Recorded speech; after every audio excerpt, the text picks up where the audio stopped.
Hello and thanks for watching. Today we're going to see how to create a slide presentation that's interactive using Nearpod.com. Going to Nearpod.com, I can either log in or sign up for free. I've already created an account.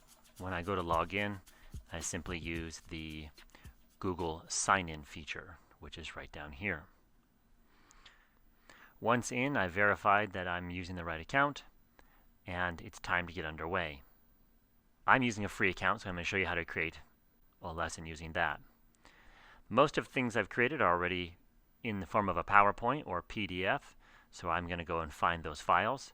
In this case, I'm going to use Google Drive to grab some Google Slides that I've already created. Instead of scrolling endlessly, I'm going to find the file I want using the search feature. And here I have a PDF that I can import or some Google Slides. I'm choosing the Google Slides this time. Keep in mind the account storage is not unlimited. You have 50 megabytes, so that should hold about a dozen presentations. You can delete the old ones once they're done.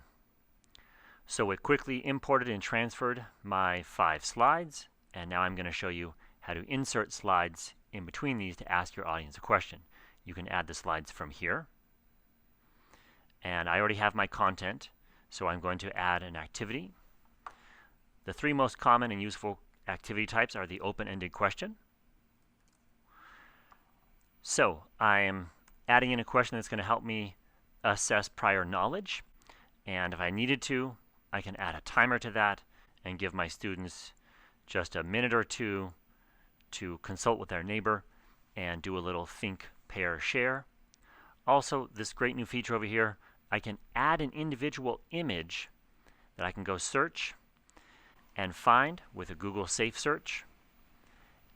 And I can also record myself saying the question so students can hear it. If you don't like part of your recording, you can trim off the beginning or the end as well. So my question is done. I'm going to save it. It's going to be added into my slide deck. Once my open-ended question is there, I just simply drag and drop, and now it's located as the second item in my show. There's 2 more useful types of questions you can add, and you can also find that by clicking in between the slides, you can also add the slide right there. We're going to do a draw it question. Have a little discussion, and then find their favorite. And if I needed to, I could go and grab an image, or again, record myself reading that question aloud. Some teachers prefer to have their students do a draw it question with a blank canvas. But you can also search and grab images that will help you begin a discussion, such as circle the most important themes in your novel, or consider annotating a graphic that will allow you to assess whether students know the difference between similes and metaphors. And the third and final kind of activity you want to add to make an interactive lesson is called collaborate. In collaborate, you're posing a question or a prompt, and then you are asking your class to contribute some ideas in a kind of discussion forum.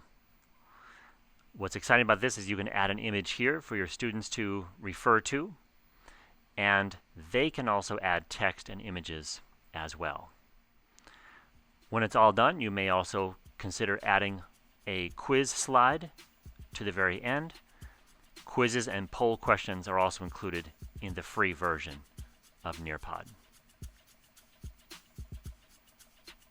Thanks for watching.